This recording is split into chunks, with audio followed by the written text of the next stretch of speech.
In the case where the minister was involved, the contract was being issued on a non-competitive basis, and there's a certain threshold that the public service can no longer authorize a non-competitive contract. I think it's $4.5 million. And that's why a minister needed to be involved, because it was non-competitive versus competitive. The justification provided was challenged by procurement officials before the minister signed off and agreed to the call-up. Is it concerning that a minister personally signed a contract that her own officials challenged?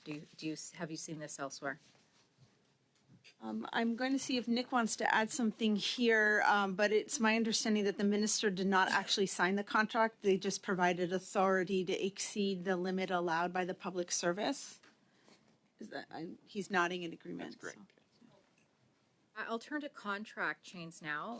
A practice you discovered is that a small non-competitive contract would be granted to a department as it fell below the threshold that requires a competitive process. Once this contract was awarded, departments would argue that future contracts had to be done through McKinsey as they had already begun the work. How common is this practice across government departments? I don't think I can answer how common it is across all of government departments. We saw in this case, out of the 97 contracts, 4 chains. Those 4 chains involved 30 of the 97 contracts, but I'm not sure that that can be extrapolated across all government contracts. Should small contracts have rules about future contracting, in your opinion? I think then it comes back down to what was supposed to be the bigger, broader procurement process. It comes back to that initial question of what was the need that you were trying to meet, or what service were you trying to get, and then figuring out the right procurement process. I believe that the way these chains were structured did not favor value for money and likely limited competition. I believe that if you give Andrew a couple seconds, he might like to add something. I would just add that it doesn't make sense to us that a small dollar value contract would be the basis upon which you could exercise a future justification for non-competitive. For example, that it's not in the public interest to compete it when it's only been a minor, small amount of investment at that point in time. So there's nothing in place currently that prevents these types of contracting chains? We would consider those kind of justifications to be weak. They shouldn't be the reason for proceeding with a non-competitive contract in those cases. The rules are clear, but the application is where it falls down. Thank you. Thanks. Mr. Sousa, please. Thank you, Mr. Chairman, and thank you for being here and providing your comments on the report as well as other reports. And I think it's important to state that this is not something new, right? This is not something that's been unique, because you've had a number of opportunities to review procurement, review the status of some of the work that's being done across the board, not just with McKinsey, and you've made some great recommendations thus far. Has the government adopted your recommendations that you've made up to this point? I mean, if you're talking over the years that my office has done procurement audits, absolutely, they have adopted them. In this case, I only issued one recommendation because I felt that the procurement ombuds and the Controller General and the internal audit shops, who had done work from March of 2023 until very recently, had addressed all of the other concerns. But again, I just want to reiterate, I don't think it's about creating more rules. I think it's about understanding the existing rules and why they're not being applied. What I'm getting at is there's a great desire by government and those civil servants who have done an extraordinary job on many contracts beyond just the ones you've seen. And they, too, I believe, have a concern to ensure transparency and integrity and fairness is built into the system. Like, do you have any doubt that they're not cooperating or they would not like to see things improve? I think throughout any audit that we have, and especially recently where we've looked at procurements, the public servants who are in the actual procurement groups across the federal public service take such pride in the work that they do and the advice that they try to give. So I don't believe here that this was done in an intentional way. And that's why I say it's important for the public service to sit back and understand what's driving the behavior that we're seeing. And I think this is what I'm trying to reinforce. Obviously, there's a narrative here that was some nefarious activity. People are getting, taking favors, whatever that is. Like, I want to make certain that there was no criminality here, right? Did any three of you see any criminal integrity or criminal activity, or were there issues of nefarious activity? Explain to me if you see any interference in the system. So we did not see anything that rose to the level that we felt we should raise concerns to the RCMP. But I am not law enforcement. They are welcome to read my report and come talk to us about any of the examples that we provided. This committee wants to make certain that there is no activity as such. We want to make certain that there is no coordinated effort. We want to make certain that there is every step being taken to provide fairness and transparency to the system. The government's adopting recommendations. They're enacting some of the suggestions being made. A pandemic happened, which also took things off the rails. There's a lot of work and a lot of issues, but were there criminal activities? Were there any elected officials that were interfering? I know the members on the opposite side, even the leader of the opposition at the time, they stood to support one of the ministers that was charged, or that was initiated with conflicts of interest during a procurement in, I believe it was the Minister of Parry Sound, Muskoka at the time. We got to make certain that we don't have those repeats, and we want to make certain that there is no suggestion of such. Point of order, Chair. Yeah, I'll stop the clock. Go ahead, sir. Yeah, Chair, it seems the member for gas plants is just making things up. First of all, so before you continue, let's not use such stuff. Continue, please. That's it. Yeah, Mr. Chair, what I'm trying to get to is to ensure that there is integrity and transparency and fairness. And I'm not looking at accusing anyone. I'm just making certain that people are operating effectively and that those proper steps are being taken. I'm not sure what more I could offer than my previous questions, that we did not see ministerial interference in any of the contracts, that the review of these 97 contracts did not raise concerns that we felt were of a nature that we should refer to the RCMP. This is a question of understanding the rigor that is needed around Government of Canada procurements to demonstrate value for money to Canadians. Which contracts exist beyond just the Mackenzie? What's the size and scope relative to what you've reviewed versus what actually happens? So I think it's important to highlight that we looked at just the professional services that would have fallen under the types of services that McKinsey could provide. We've included some graphs in our report that we thought would help give a sense of where the McKinsey contracts fit in the bigger, broader Government of Canada procurement of professional services. Over the 12 years that we looked at, the government spent about $68 billion on professional services. 200 or so million of that was McKinsey, which represented 0.27% of what was spent on procurement. That's why when we see that there was a frequent disregard for the rules, we have for McKinsey, we don't believe that it's reasonable to assume it's limited just to them, that it is likely that it's time to remind all public servants involved in procurement what the rules are and why they're there, so that they can be followed and that documentation will exist to demonstrate that probity and prudent use of public funds was present. Thank you very much. Mrs. Block, please. Thank you, Chair. To be really clear, this report was initiated by the revelation of the sudden sharp increase of contracts that McKinsey received once this Liberal government took power. And I'll reiterate, from 2011 to 2015, McKinsey received $8.6 million in contracts. From 2015 onwards, under this Liberal government, they received $191 million, a much higher number than was previously reported.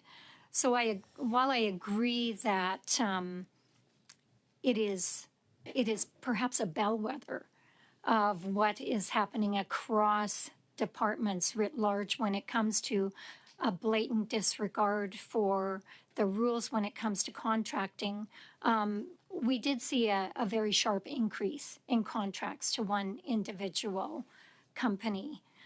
Prior to this audit, we found there was a personal connection between McKinsey and the Liberals. In fact, it was Dominic Barton, the head of McKinsey, who was the brain behind the creation of the Canada Infrastructure Bank. You found in your audit that the Canada Infrastructure Bank gave 2 contracts to McKinsey with no evaluation criteria in the request for bids or in those evaluations. Did the Canada Infrastructure Bank have any explanation for this? I'm going to have to ask Nick if he can provide some additional details on that. So the scenarios they were working with was that so this gets a bit complicated. Sometimes in RFPs and so on, you have there are provisions that they don't necessarily have to follow very precisely the evaluation structure that they set up, and so that was the case with these ones in the competitive realm. Our concern was that this was not well documented. Thank you very much. You also raised some serious privacy and security concerns in your audit. You found that in one case, IRCC gave 5 contractors access to their network without the proper security clearances. What sort of information would these contractors have had access to on IRCC's network? Would this have included sensitive personal information of Canadians? And then what other instances were there of contractors doing work or being given access to sensitive information without the proper security clearances? Were there other departments? So when it came to the issue with Immigration, Refugee and Citizenship Canada, I actually spoke with the Deputy Minister myself. He assured me that the individuals in question didn't access anyone's personal information. I would have been concerned around applications from individuals seeking either residency or work permits here in Canada.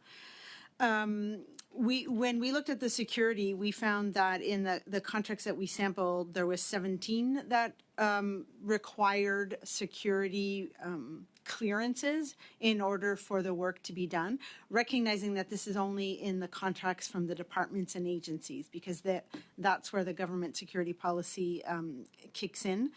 We found that about 76% of them couldn't demonstrate to us that the individuals who were going to do the work had the required clearances before that work began. So that is very concerning. It doesn't mean they didn't have a clearance, but what it means is that the individuals managing the procurement process did not have that on file and had not done that work, and that is a requirement. That is an important rule that really should have been followed. Thank you very much. Mr. Baines, please.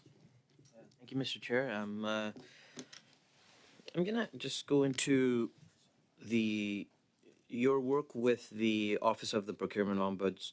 In addition to the internal reviews by departments, agencies, and some Crown corporations, your office and the Office of the Procurement Ombud each published reports on federal contracts awarded to McKinsey. How did your work with the Procurement Ombud for this report? How did you work with them?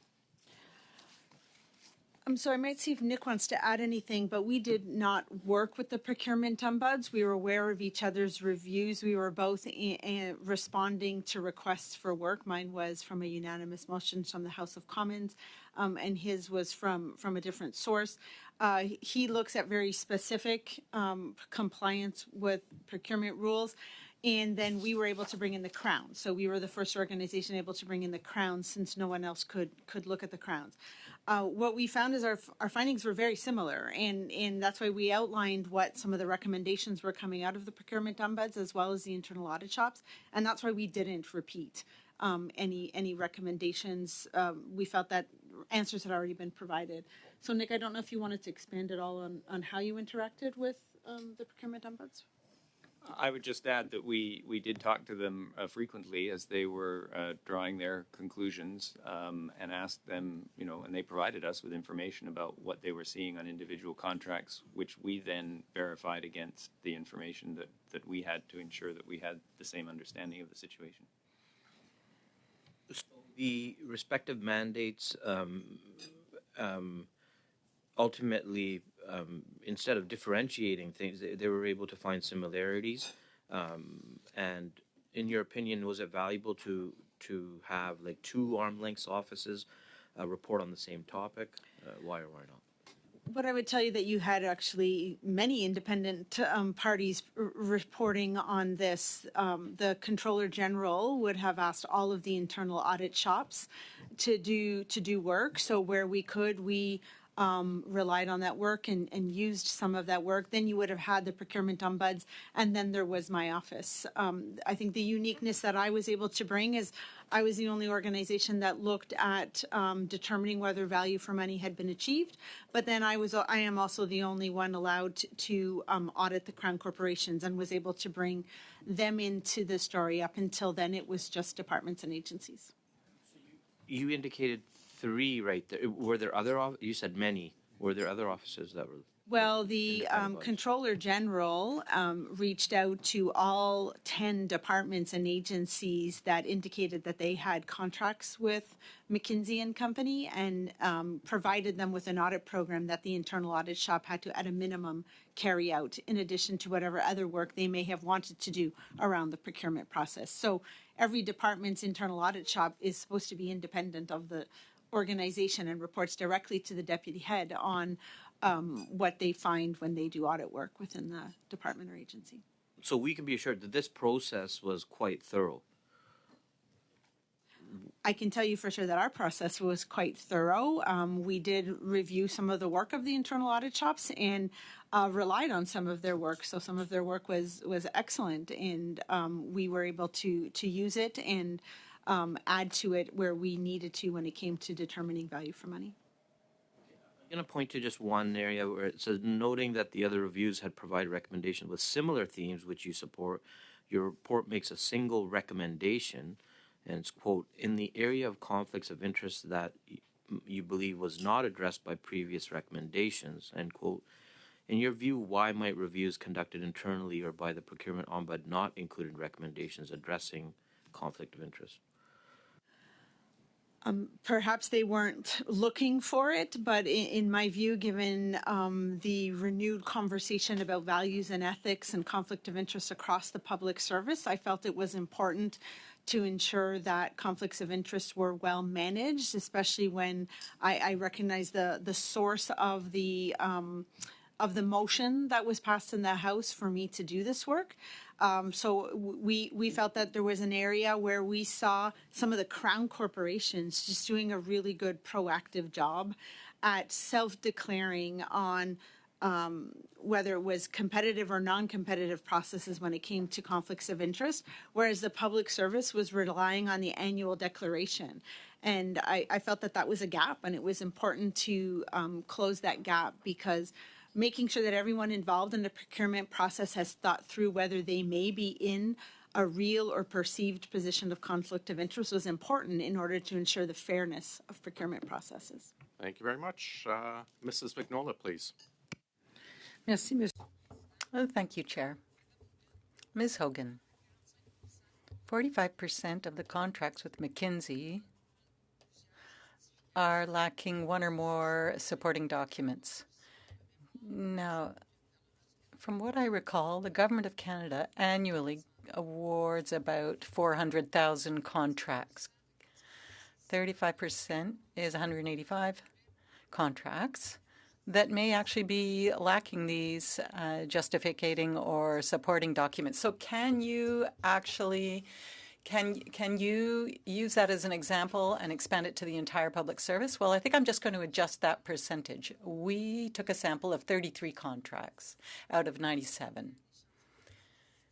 And that is statistically significant. So yes, you could extrapolate from that for professional services. I think it's important to specify that you have to extrapolate over the same population. 58% of those contracts showed that there were one or more gaps, and one of those gaps was a lack of an explanation of why the contract was needed. Now, I know that's a lot of percentages, but I think it's pretty important important. So in more than half of the cases, there were one or more gaps that prevented us from determining whether there was a value for money in those contracts. Thank you.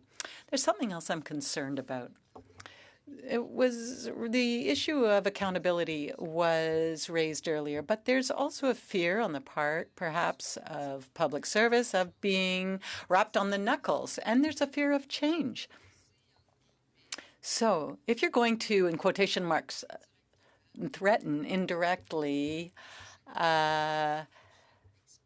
reprisals for every little mistake that might be made, do you think that that actually hinders accountability? Well, that's an excellent question. You know, there are so many individuals who speak to our teams during an audit, and sometimes they, yes, are afraid of reprisals. It happens. And from time to time, they're a little concerned about sharing information with us, but they do know that we will consider it. So I actually do appreciate that commitment on the part of public service when we are doing these audits. But there are many reasons that may explain why the rules aren't followed. And it really is up to each and every department and Crown Corporation and agency to determine what it is within their culture that can explain why the rules aren't being followed. Backrack, please. Thank you, Mr. Chair. Ms. Hogan, one of the more troubling inclusions in your report is this piece around the use of Crown corporations as proxies. And you've noted that for one contract that was issued by the Canada Development Investment Corporation at the request of the Department of Finance that, quote, the department's approach raises the perception that it used the Crown Corporation as a proxy to avoid the public service's competitive procurement requirements. What requirements might they have been trying to avoid? This is one of those complex situations. As I said, 97 contracts, almost 97 different situations. CDEV provides advice to the Department of Finance. That is one of their raison d'être. And what we found here is that the Department of Finance was very involved in a procurement process when they typically would not have been. They provided a statement of work. They were part of the evaluation committee. And that perception is one that made it look like they were trying to avoid certain rules. In the Crown's case, a competitive process would have just been to ask 3 different vendors for bids. In the federal department's case, this would have involved a much lengthier process of having the contract available for all Canadians to bid on, then doing an evaluation of all of those bids. So it's likely faster that you only have to go to 3 vendors and then evaluate the bids received and issue the contract. So given the perception that this was done to avoid a more rigorous procurement process and more rigorous rules, what can be done in order to prevent that from happening? Assuming that the more rigorous process is in the public interest, I'm wondering if the steps the government has taken to strengthen procurement address this specific situation that you've raised here. I can tell you that I spoke with both the head of CDEV and the Deputy Minister of Finance about this situation specifically, and some of our concerns were that the Department of Finance should have been further withdrawn. They didn't need to provide the statement of work. They didn't need to direct, go get a contract to get advice. They could have said, we need advice in a certain topic. Can you provide it to us? And then leave the Crown to determine the best way to get access to that. So it's that perception of being a little more involved that is the one that we questioned here. Thank you. Thanks, Mr. Backrack. Mr. Genwis for 5, please. Thank you, Chair. Madam Auditor General, again, just kind of summarizing your report here on McKinsey contracting with this current NDP Liberal government, your frustration seems to kind of exude through the pages in a few ways. I note, for instance, on the recommendation side, you basically said, well, many of the recommendations you've made on previous reports would have relevance to this report, so you're not going to repeat them.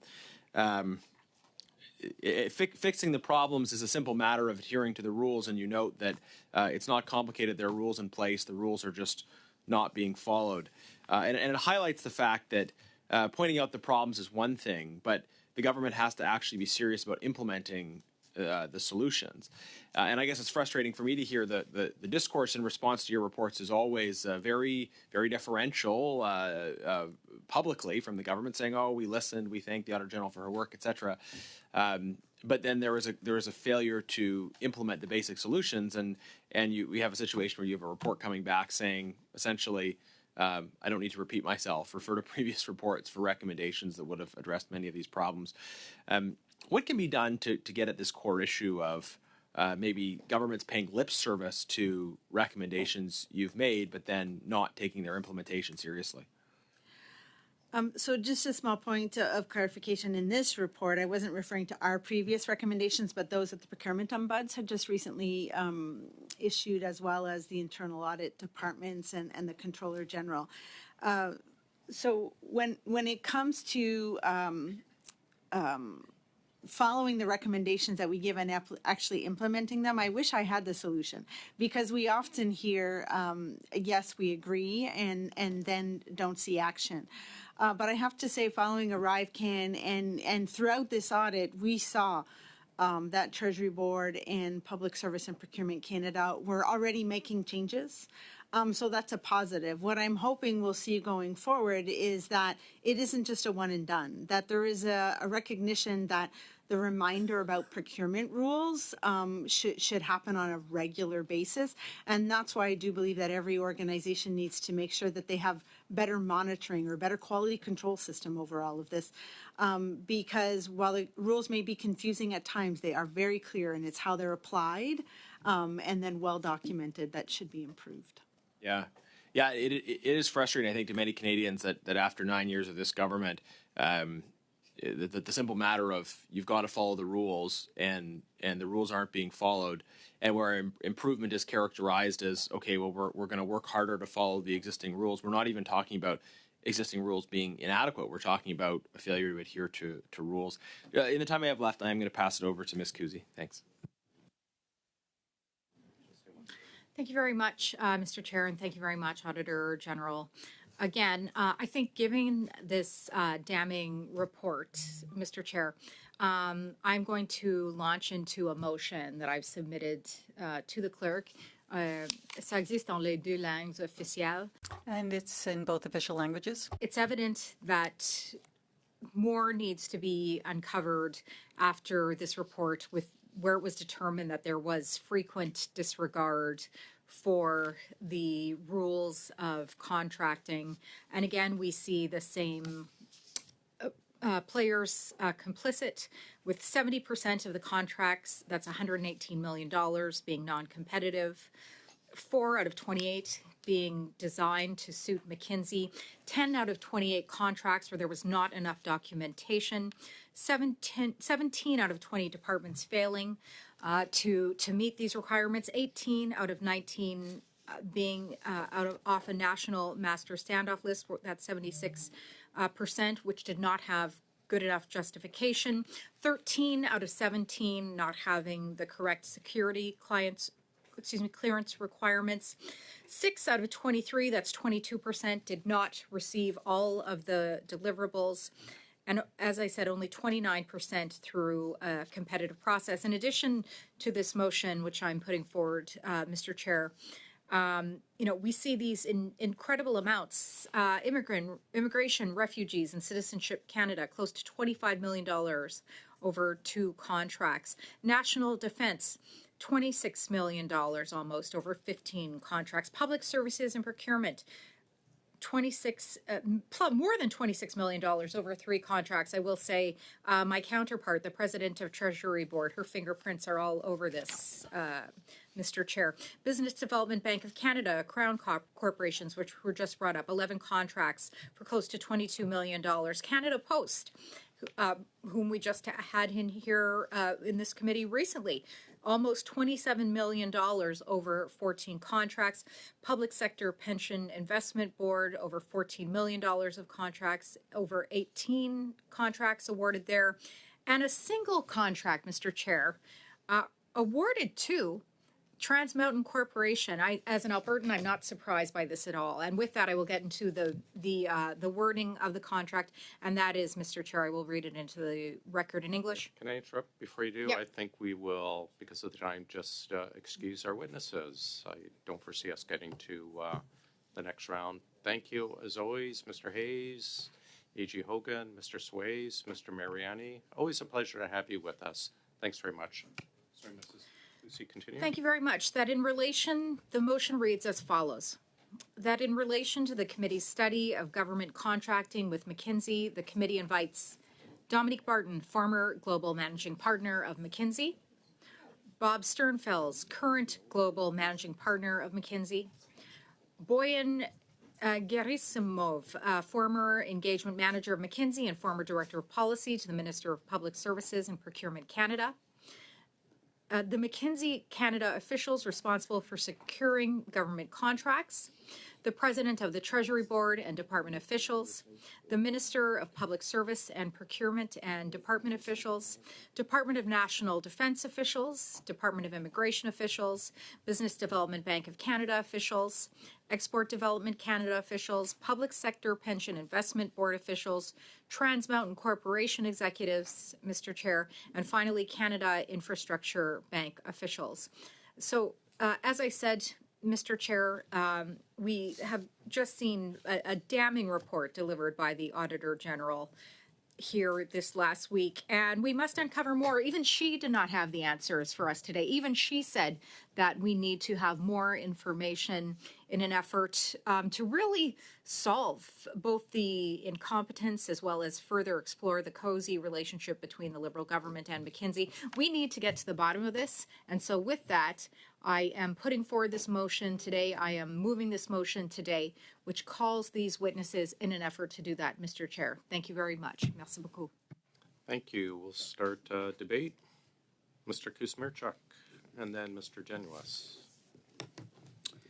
Yeah, thank you, Mr. Chair. And, everyone around this table takes this issue incredibly seriously. We asked the Auditor General to come here and provide a testimony here today of her exceptional work. We're very grateful for the work that she and her team has brought forward. This is obviously a serious issue. We absolutely want to strengthen accountability in our public service, in our public officials and their day-to-day work. We want to see compliance of procurement rules strengthened.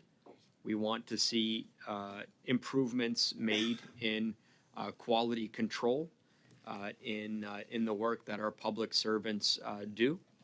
And we want to see above all, which is something, again, a common theme that we have seen, whether it's the Auditor General's report, whether it's the Procurement Ombudsman's report, the thread that has connected all of those investigations and analyses is we need to drastically improve documentation. I mean, documentation. That's the thread and the theme that really has been repeated over and over through these analyses. But what we heard today, loud and clear from the Auditor General, is that 99% of the contracts that were studied had no political involvement whatsoever. So there were 97 contracts that the Auditor General looked at. And we asked the Auditor General point blank, out of the 97 contracts, how many had political involvement? And the Auditor General clearly stated that there was only one out of 97 that had ministerial involvement, and that was because the contract had exceeded a certain or met a certain threshold where that was required. So 99% had no political involvement.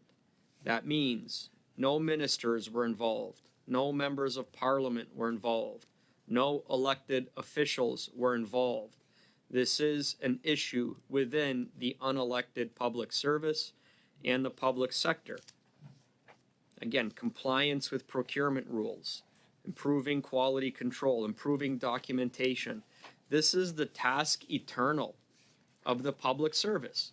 This is something that not only every public servant in Canada, this is an ongoing eternal task, but this is something that every public service in the world, this is the challenge that they face. This is the struggle. And so, the questions that are before us is what we can do. How do we help our public servants be the best that they possibly can be, deliver the best service that they possibly can be? How do they maintain the rigor that is required of their work? How do they maintain the highest professionalism? That's the fundamental question. It's not a question of politics. It's a question of professionalism, public service professionalism. And how do we help our public servants make sure that they meet and exceed the highest level of public service professionalism? That's what this is about. And this is what this conversation is about. Now, my experience working alongside public servants is that they are incredibly dedicated people. The highest professionalism. And they are dedicated, they are professional, they take their work extremely seriously. And they take the integrity of their work in their office extremely seriously. And we saw that, especially during the trying times of COVID and the pandemic. These were unheralded heroes that often worked behind the scenes, out of the limelight, long hours, long weekends, to help get this country through the pandemic and COVID. These are exceptional professionals.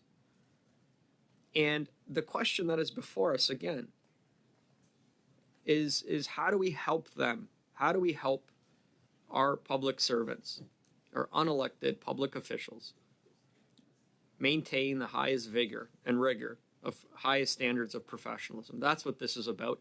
This is what we heard the Auditor General say over and over, that there was no malfeasance, there was no any type of untoward motivation, but that there were gaps in the systems that do absolutely need to be addressed. Because, again, we heard today as well too that the federal government procures billions, tens of billions of dollars of goods and services every single year, hundreds of thousands of contracts. I think I heard, 400,000 contracts every year. And it is important, it is critical that we have the proper airtight systems in place to make sure that Canadians are getting the best value for money, that every dollar is spent wisely. But at the same time, we need that proper documentation to be able to show our work, to be able to show the work, I should say, of our public servants, so that when there are mistakes that are made, we can learn from them. And also so that we can, again, take the necessary lessons from it and learn best practices from it. That's absolutely important. So value for money is absolutely critical. But we also know for sure that in those instances where someone does do something that's untoward, that we can hold them accountable. And that is something that is absolutely critical. But we heard loud and clear today from the Auditor General. It couldn't be more clear. The Auditor General looked at 97 contracts within 10 departments and within 10 Crown agencies, and found that out of the 97 contracts, there was zero involvement from elected officials, zero involvement from ministers, from members of parliament, from elected officials, except for one. It's 98%, 98.9%, 99% of contracts that they looked at had zero ministerial or political interference. And so this was an issue. This is an issue of our that is within our public officials or public service, and we need to find out how do we help our public service be the best version of themselves that they possibly absolutely can be. And what we heard today, on top of all that, the Auditor General was absolutely clear. The rules already exist. The rules already exist. The framework of accountability and the framework of rules and systems already exist. This is what we heard. But that what needs to change is that the departments need to make sure the deputy ministers, the unelected officials, needs to make sure that the rules are being followed. And we heard today that there are varying degrees of compliance with those rules. Some departments are better than others. So we need to make sure, how do we follow the leaders and not the laggards? And how do we make sure that the best practices are adhered to by every public official in every department? We heard natural resources is a department that had a clean sheet, a clean bill of health from the Auditor General. What do they do that's different that other departments and Crown agencies need to emulate to make sure that they're doing the right things? This is important, but that change, that culture change, that change is the responsibility of the unelected public service, and bringing that to bear is absolutely important, and it is something that is important to us as elected officials to make sure that there is accountability in that system. But as the Auditor General said, the rules exist, the accountability framework exists. It's a matter of departments and Crown agencies. It's a matter of Crown agencies and departments following those rules, which is what is important. And we're also in this conversation. We also learned the complexity that public servants have to deal with, and we heard about the need to balance. Again, it's not about creating more red tape. I mean, we're doing a red tape reduction study in this committee. It's not about creating more rules or more red tape. It is about balancing the need for accountability, 100%, but balancing that also with the need for efficiency to make sure that decisions can be made in a manner that is responsible, that is accountable, but that is also efficient so that the work of government can continue and so that Canadians can receive the service that they require. And so that's where we should be taking this next step as a committee. We heard it loud and clear. The Auditor General pointed us in the right direction, which is the need to speak with officials, the need for us to work with officials, to work with public servants, and to find out how we can help them do their work. And so that's something that is important. And again, we asked the Auditor General, what is driving this behavior? What is driving this behavior? Why are unelected public servants taking these shortcuts, not providing the proper documentation, not providing the proper quality control, not following the proper procurement rules? And the Auditor General stated that it's likely related to public servants either being either not understanding the rules fully, perhaps being overwhelmed by the complexity and the sheer number of all the rules, or again, simply that those rules need to be reinforced and repeated and ingrained in the culture of those particular public servants. And so that's what we heard in that's what we heard in the testimony today. We had some great questions that were asked around the table. I'd be curious to find out how we can deploy technology perhaps to help the public service. And here I'm thinking of, for example, AI, which is able to deal with complex systems and complex situations, help public servants to, again, make sure that they're referring to a checklist of things, items that need to be conducted for every procurement, no matter how small or how large. We asked questions about why do some public officials go back to the same well, go back to the same companies? You know, what are some of the dangers what are some of the risks that we open the door to when we have these chains of non-competitive contracts? And that elevates, obviously, the risk element for those types of decisions. It seems like sometimes public servants simply get into a rhythm. I don't know if that's even the word for it, or a habit or a rhythm. They go back to the same companies time and again. And so how do we challenge that? And how does PSPC, as the overseer of the procurement process, how does PSPC deploy its challenge function? This is something that we heard as well today. And so, you know, we know that the departments are ultimately responsible. We know that the officials are ultimately responsible making those decisions, and we know that public servants make those decisions, but within those departments. But how does PSPC utilize its challenge function effectively to put a brake on a particular procurement that it finds troubling, and to basically say, no, go back to the drawing board, IRCC, or go back to the drawing board, CBSA, and you need to do this. You haven't fulfilled task A, B, and C. And so that's another question, is how do we actually strengthen the oversight role of PSPC?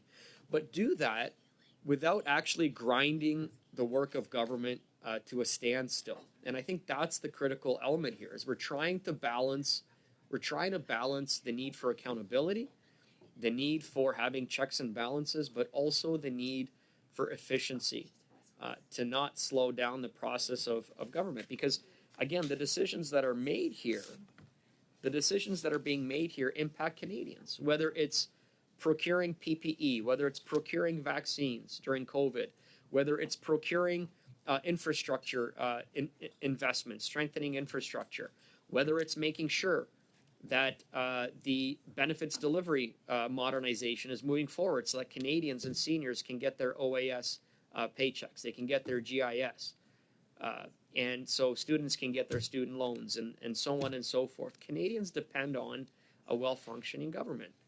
And so how do we balance that need for accountability, the checks and balances, but at the same time making sure that we're not adding unnecessary red tape? But again, the Auditor General had an answer to that as well. We don't need new rules. What we need is for unelected officials, for public servants, to follow the rules that currently exist.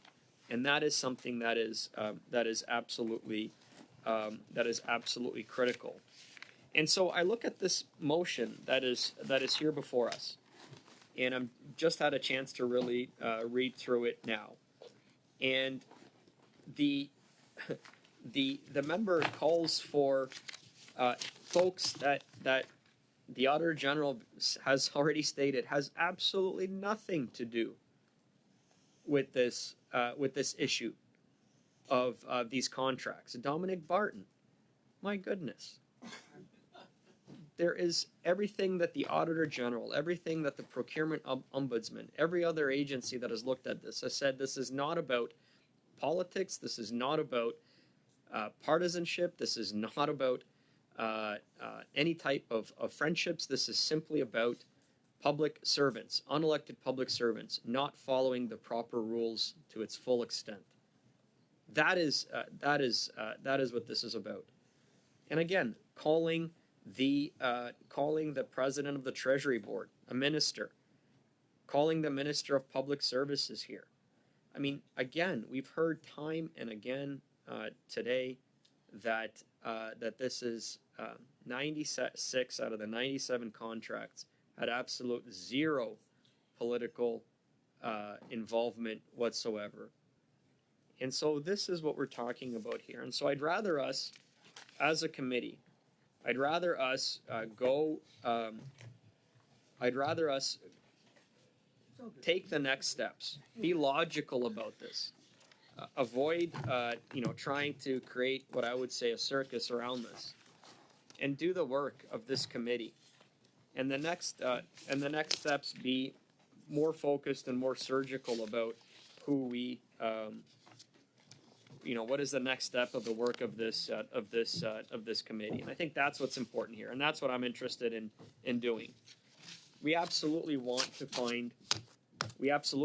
strengthen the processes here of our unelected public officials. We absolutely want to strengthen compliance with procurement rules. We want to improve quality control.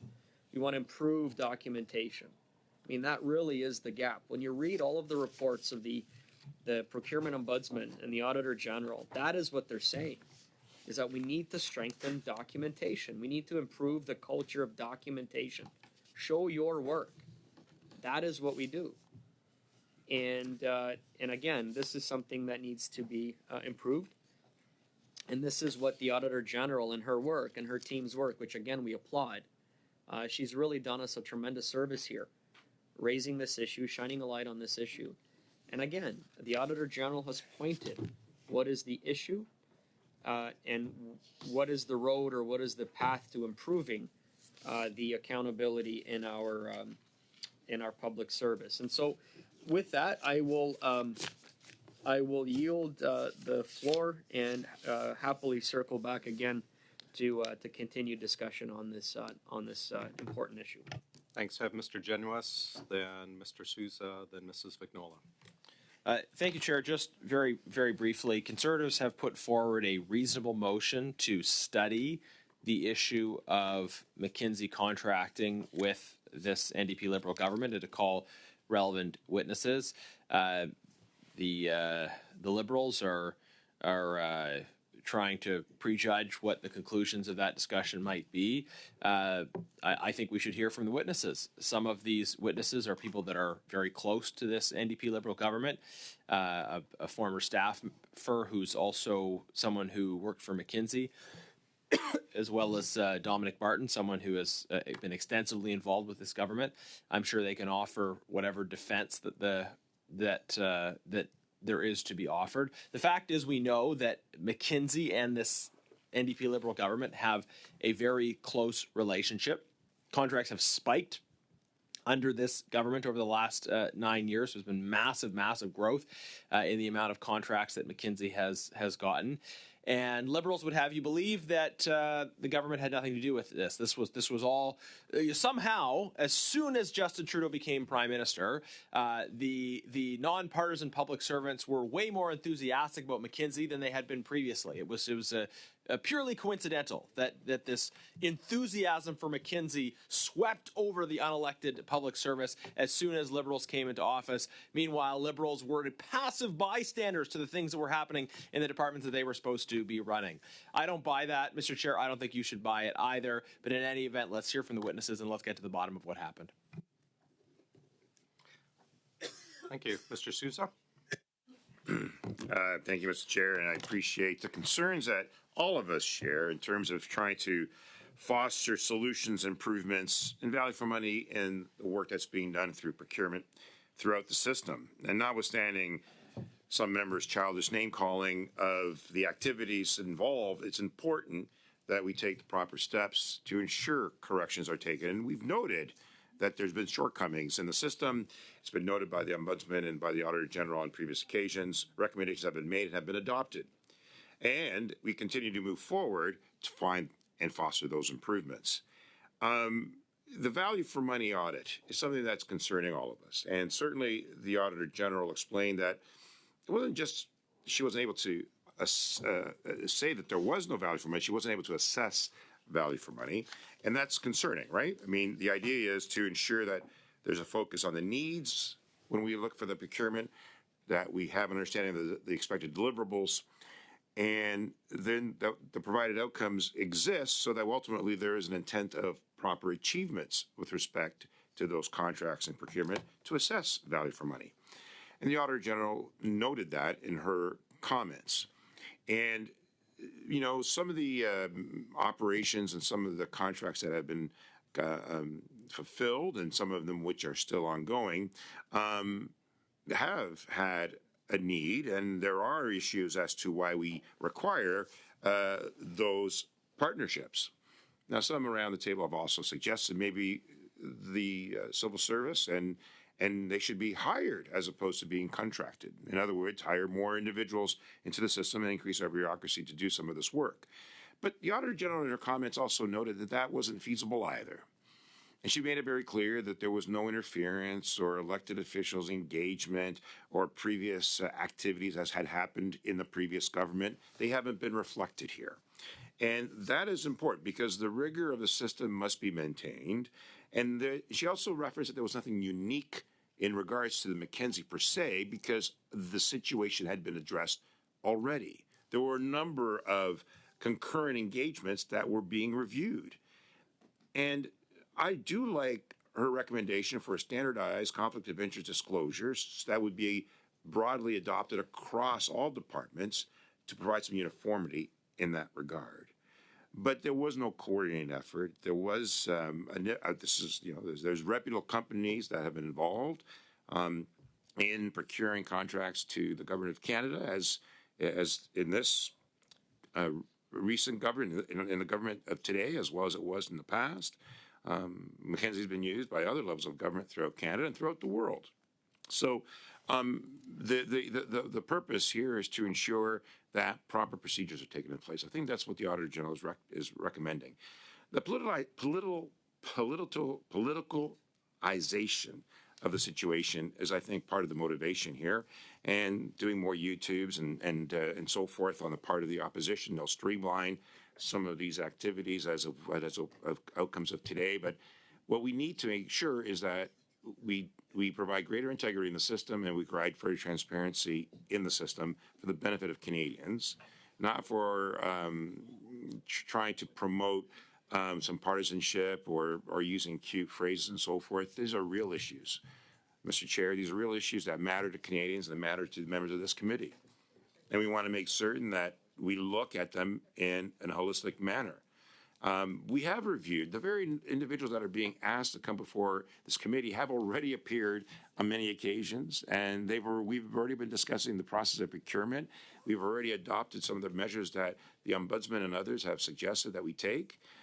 We have already made clear, and by those that are reviewing and investigating, that there's been no interference, there's been no criminality, there's been no persuasion of elected officials or ministers or otherwise. But there has been a shortage of skill sets. There has been a shortage of required training to do some of the work.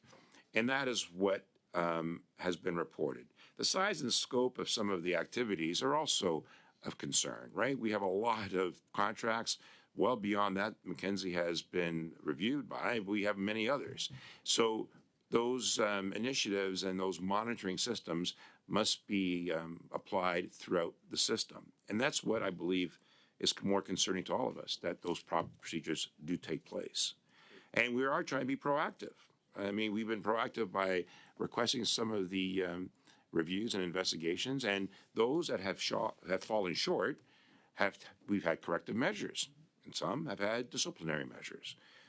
In this case, with Mackenzie, that wasn't evident by the Auditor General. So I believe it's important for us to move forward on those recommendations, to move forward on the issues that require us to operate the system better, but to go backwards and then determine, some of the engagements and trying to hold people to account, they should always be held to account. Every minister is held to account. It's their role in regards to the government operations. Now, some ministers of the past and in previous governments may not have been doing an effective job, but we need to ensure that we will always continue to do so and learn from the previous mistakes of the governments. But we will take the steps necessary, and I think we've identified those steps. And so I'm looking forward to moving in a positive manner to ensure that we have the proper skill sets, to ensure that we have the proper procedures in place, to ensure that we monitor them effectively, and to ensure that we have positive outcomes so that we can then properly assess that value for money. And clearly, the Auditor General said there may have been, we just couldn't properly assess it. And that, I think, is what's at the crux of the matter, to ensure that we do. And I'll pass it on at this point, Mr. Chair. Thank you, Mr. Sousa. Mrs. Vignola, please. Merci. Thank you very much, Mr. Chair. Well, listen, we can't be against apple pie. That is wanting to get to the bottom of things and wanting to find what isn't working to support solutions that are durable and sustainable. A number of the people mentioned in the motion were already met with last year and were asked very specific questions. And I'm wondering, I'm not against the motion fundamentally, but I'm wondering if we might be able to seek out something else other than information from the some tens of thousands of pages we have about McKinsey and in the Hansard that we also have. That being said, as I said, if there is a need felt to meet with these people, if people have significant emotional needs that they need to see them, we can do so. What I have a problem with is the the vagueness and the wording. We're talking about public servants from a number of departments and agencies. Do we intend to meet all of the public officials whose name is on a contract? Is that the intention? How many public servants are there? How many contracts are there? Are we going to meet each and every one of them whose name appears on a contract to try to identify the problem and whether they are somehow implicated in their work with McKinsey? I think it's not specific enough. What are we looking for? What is the objective? We need to avoid making the error that was made in the awarding of contracts, which is not knowing what we want exactly. I understand that we want the truth. We want to find solutions. We want to get to the bottom of things. I understand all of that, and it is essential to do so. But the means that we get there, is that the right means? Is it to be this vague, this broad, this imprecise? And it may even harm us because when we draft things so imprecisely, we may get lost in reams of irrelevant information, and we may also sow fear among public officials about being punished for steps that they forgot, perhaps not even consciously, and that could make them feel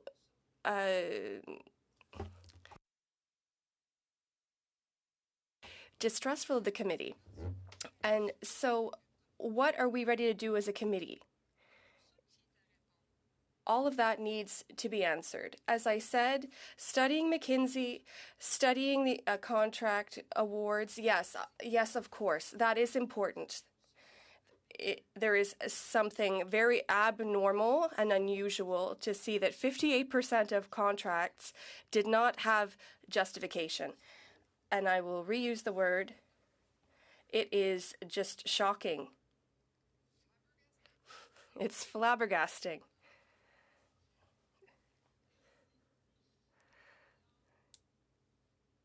So, nevertheless, how do we do this? And I'm asking the committee, how do we do this? Do we invite every single official from the departments? Is that what we want? Because that will be endless. And one last question. How many meetings do we plan to sit? Do we meet them all at once, one by one? When will we find the time? Will we wear out our interpreters and technicians by asking them to work all through July and August? Is that what we're looking for? I don't think so. At least that's not what I want. I don't know about you, but I don't want to cause stress and burnouts for that. I'd like to get the truth, but I don't want to destroy the people who work for us. So, yes, study McKinsey. Let's get to the bottom of things. Let's find the truth. But the motion needs to be tightened up. It needs to be improved. And that's what I suggest to my colleagues, is we need to find a consensus to make this more targeted and to answer some of the many questions that I've had in the last few weeks. Thank you. Thanks, Mrs. Spignola. Mr. Jawari? Thank you, Mr. Chair. And the statements that I'm about to make are my conclusions or my observation for the first hour that I was here. I left for the second hours to attend one of our colleagues' events, which we do jointly, Matt Generou, on Father's Day on the Hill. By the way, happy Father's Day to everyone who's a father. And so why am I saying that is I'm caveating what I heard for the first hour. As I left, and when I asked the Auditor General, I said, okay, so have you seen this over the last 12 years of your study, the span of the 12 years? So it looks like the process inconsistencies or the process not being followed was through 12 years in a very consistent way. Some of that 12 years were conservative, some of them were liberals. So it does. I don't think it has anything to do with whether it started 2012, because the study started in 2012. If we had started 2010, probably we would have seen that. Then we looked at the departments and agencies and also Crown Corporation. And we saw, despite the fact that Crown Corporation is let's say, is extended arms, or arm length organizations, the same, and two different processes, two different systems, the same inconsistency existed.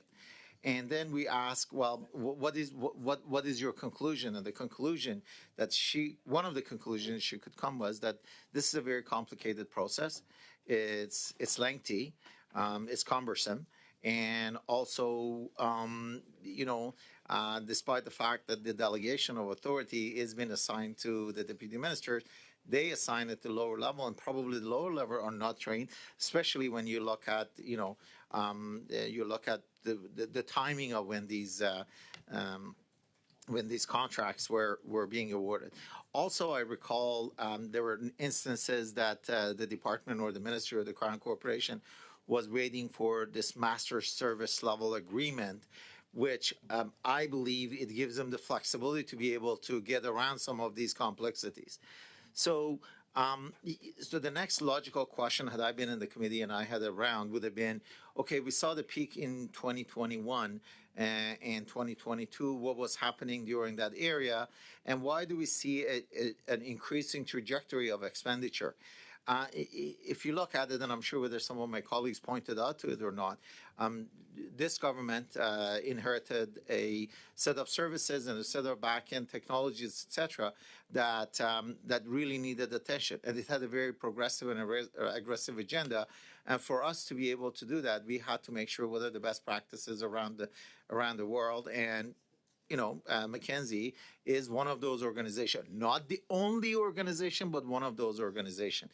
Now, when you look at the amount of money that's been spent, and by no means I'm trying to defend any management consulting or McKinsey. I just want to be very clear on that. When you look at the over the span of that, the $200 million, and when you look at it, the amount of money that we spend on McKinsey was about 0.27% of the total money that was spent on all external management consulting. So really, I don't think and that's how I perceived it, what the Auditor General was saying. And I think she alluded to that as well. But this is not really about McKinsey, and this is not really about favoritism, et cetera, et cetera.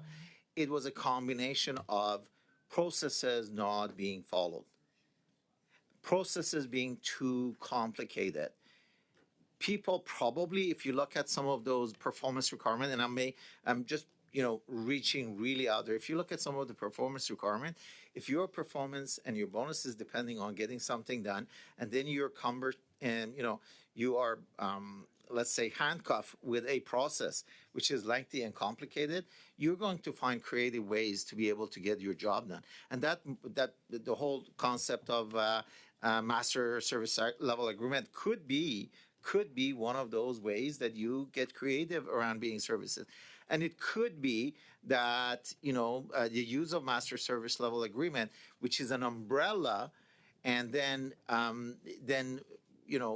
giving people, the decision makers, that flexibility to be able to put some of the services that they require under that. So is that what really the master service level agreement is designed for? I don't know. And that's where we should be focusing. Why am I building that? Why am I referring to all of that? Is that I don't think the focus should be on Mackenzie, because Mackenzie is about 0.27%. The focus should be on these processes that are very complicated, the training of the individuals, understanding the delegation of authority, and training the people, and then putting the measures, as Auditor General has suggested, in actually monitoring that. That's where we should be focusing. So if the focus of so-called Mackenzie is going to go in that direction, and by the way, we're doing a red tape reduction study, okay? Why can't this go into the red tape reduction study and say, hey, look, let's look at master service level agreement. Has there been any cases that the master service level agreement has been used as a way to be able to expedite the processing? Why don't we have expedited processing? Why do we have 600, small businesses such as GC Strategy that have somehow mastered the process, the cumbersome process, and someone who is a small startup, one individual firm trying to get into developing and helping the government, it has to go to someone like GC Strategy. Those are the ones that if we want to focus on, that's where we should be focusing on. I had an opportunity to quickly look at the list that was given, that was suggested that we have. So Dominic Barton was already gone. He's been here. He made his statement. He was gone from even the what do you call it, the Infrastructure Bank. By the way, Infrastructure Bank, $1.7 million. I mean, I understand if you want to put, well, let's say Trans Mountain Corporation with $32 million, I understand that. But bringing Mackenzie or bringing, Business Infrastructure Bank for a $1.7 million contract, I don't know. So then the current global Mackenzie partner, he was there. And we asked him, I specifically asked him, I said, you know what, why all of a sudden an interest in Government of Canada? He goes, well, we decided as part of the strategy, we're going to increase our footprint in Canada. And if you look at their footprint compared to all others, it's not very much. Okay. And then I look at say current global partners of Mackenzie. Okay, so I've talked about that. Then Boyan, former engagement manager of Mackenzie, former director of policy to the Minister of Services and Procurement Canada. Okay, so this Government of Canada Procurement Services was one of the departments. But I mean, we don't need to bring this individual in.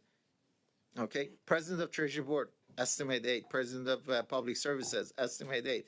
Department of National Defense and officials. I mean, what are they going to tell us? They're going to tell us, yeah, well, you know what? We needed to get the job done. We were asked to follow the procedures, and we found that the master service agreement probably is the best. It's interesting that I didn't see in here was the only organization who actually followed the process. I didn't see the only department, the 9 out of the 10, the only department they're very complimentary. I didn't see their name in here. Probably if you're going to ask anybody to come here, it would be them. Ministry of Energy and Resources, because they followed almost all the procedures. And they research. Well, out of the 5, they did 4, and they were so. Why are we inviting them? Because they're going to say, well, we followed the procedure. There was no influence. Well, the issue is these departments didn't follow the procedure. Why? It's not that they want to break the rules. It's just because the procedures, most probably, as the Auditor General said, is very complicated.